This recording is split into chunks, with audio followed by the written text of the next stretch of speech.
Hi everybody, welcome back to the channel. Today we are continuing the George Carlin journey with his next video, Life is Worth Losing, Dumb Americans. I'm not sure what to make of this, but I'm sure George is going to tell us. But just before we start the video, if you want to catch up and get yourself up to date with the previous videos that we've looked at for George, there should be a playlist link above my head about now.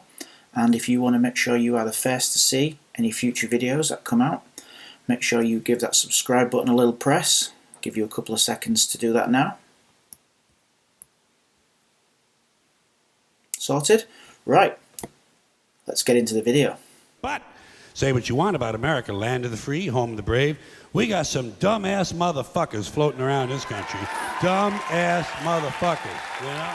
Yeah. Now, obviously, that doesn't include this audience. I understand that.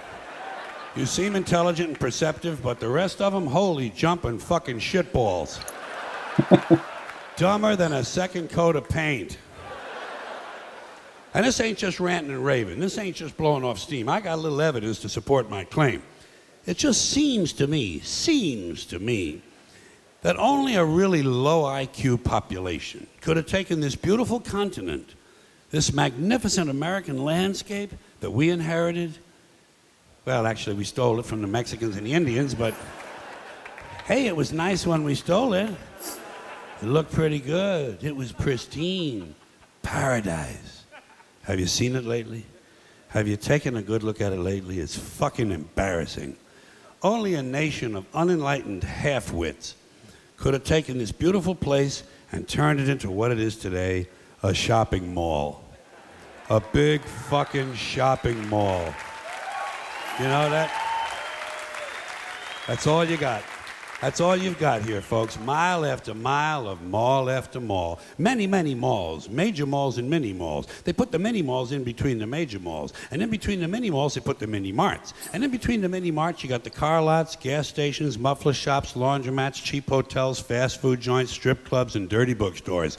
America the Beautiful. One big transcontinental commercial cesspool. And how do the people feel about all this? How do the people feel about living in a coast-to-coast shopping mall? Well, they think it's just fucking dandy. They think it is cool as can be because Americans love the mall. They love the mall. That's where they get to satisfy their two most prominent addictions at the same time: shopping and eating. Millions of semi-conscious Americans day after day shuffling through the malls, shopping and eating, especially eating. Americans love to eat. They are fatally attracted to the slow death of fast food. Hot dogs, corn dogs, triple bacon cheeseburgers, deep fried butter dipped in pork fat and cheese whiz, mayonnaise soaked barbecued mozzarella patty melts. Americans will eat anything. If you were selling sauteed raccoons' assholes on a stick, Americans would buy them and eat them, especially if you dipped them in butter and put a little salsa on them. This country is big time, pig time. Forget the bald eagle. You know what the national emblem of this country ought to be? A big bowl of macaroni and cheese. A big bowl, because everything in this country is king size. King size, extra large, and super jumbo, especially the fucking people. Have you seen some of the people in this country? Have you taken a good look at some of these big fat motherfuckers walking around? Big fat motherfuckers. Oh my God. Huge piles of redundant protoplasm lumbering through the malls like a fleet of interstate buses. The people in this country are immense, massive bellies, monstrous thighs, and big fat fucking asses. And if you stand there for a minute and you look at one of them, you begin to wonder, how does this woman take a shit? How does she shit? And even more frightening, how does she wipe her ass? Oh. Can she even locate her asshole? She must require assistance. Are paramedics trained in this field? And standing right next to her, of course, with a plate full of nachos and a mouthful of pie is her clueless fucking husband, Joe Sixpack. With his monstrous swollen beer belly hanging dangerously out over his belt buckle, this guy ain't seen his dick since the Nixon administration.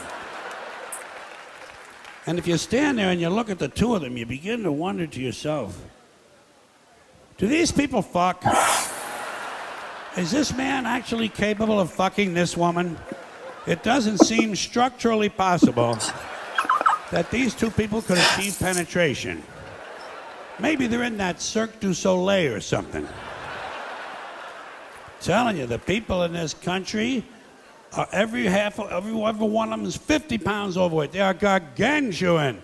And in the summertime, God help us, in the summertime, they all want to wear short pants. Jesus, Lord, protector of all that is good and holy, deliver me from fat people in short pants. They all got short pants, big bellies, fat thighs, and dumb kids. Short pants, big bellies, fat thighs, and dumb kids. Every one of them's got 2 dumb-ass kids with them. And the whole family is wearing T-shirts, and every one of them's got the same T-shirt. I'm with stupid. Apparently in this country, the stupids are an extended family. And besides wearing them T-shirts, everyone in the family's got on a backpack. They got a backpack strapped to their back so they can carry around lots of stupid shit. And the reason they got to carry their stupid shit strapped to their backs is because their hands must remain free at all times to hold food. And to get that food up to the mouth where it gets shoveled in with all the rest of the disgusting shit they ate that day. And another reason for the backpacks is these people are going to buy even more stupid shit. They ain't got enough stupid shit at home. They just had a stupid shit sale. They're going to buy more. They're going to go out in the parking lot and stuff this stuff into the big, fat, ugly, oversized SUV that's got plenty of room in it. Plenty of room in it for stupid shit and lots of room left over for these big, fat, ugly motherfuckers to get them home. Stopping, of course, for jelly roll and fried dough. These people are efficient, professional, compulsive consumers. It's their civic duty, consumption. It's the new national pastime. Fuck baseball, it's consumption. The only true, lasting American value that's left, buying things. Buying things. People spending money they don't have on things they don't need. Money they don't have on things they don't need. So they can max out their credit cards and spend the rest of their lives paying 18% interest on something that costs $12.50. And they didn't like it when they got it home anyway. Not too bright, folks. Not too fucking bright. But if you talk to one of them about this, if you isolate one of them, you sit them down rationally, and you talk to them about the low IQs and the dumb behavior and the bad decisions, right away they start talking about education. That's the big answer to everything. Education. They say we need more money for education. We need more books, more teachers, more classrooms, more schools. We need more testing for the kids. You say to them, well, you know, we've tried all of that, and the kids still can't pass the test. They say, oh, don't you worry about that. We're going to lower the passing grades.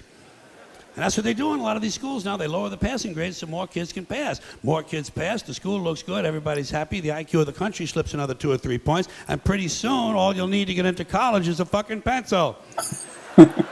Got a pencil? Get the fuck in there, it's physics. Then everyone wonders why 17 other countries graduate more scientists than we do. Education. Politicians know that word. They use it on you. Politicians have traditionally hidden behind 3 things: the flag, the Bible, and children. No child left behind. No child left behind. Oh, really? Well, it wasn't long ago you were talking about giving kids a head start. Head start, left behind. Someone's losing fucking ground here. But there's a reason. There's a reason. There's a reason for this. There's a reason education sucks, and it's the same reason that it will never, ever, ever be fixed. It's never going to get any better. Don't look for it. Be happy with what you got. Because the owners of this country don't want that. I'm talking about the real owners now. The real owners, the big wealthy business interests that control things and make all the important decisions. Forget the politicians. The politicians are put there to give you the idea that you have freedom of choice. You don't. You have no choice. You have owners. They own you. They own everything. They own all the important land. They own and control the corporations. They've long since bought and paid for the Senate, the Congress, the state houses, the city halls. They got the judges in their back pockets. And they own all the big media companies, so they control just about all of the news and information you get to hear. They got you by the balls. They spend billions of dollars every year lobbying to get what they want. Well, we know what they want. They want more for themselves and less for everybody else. But I'll tell you what they don't want. They don't want a population of citizens capable of critical thinking. They don't want well-informed, well-educated people capable of critical thinking. They're not interested in that. That doesn't help them. That's against their interest. That's right. They don't want people who are smart enough to sit around the kitchen table and figure out how badly they're getting fucked by a system that threw them overboard 30 fucking years ago.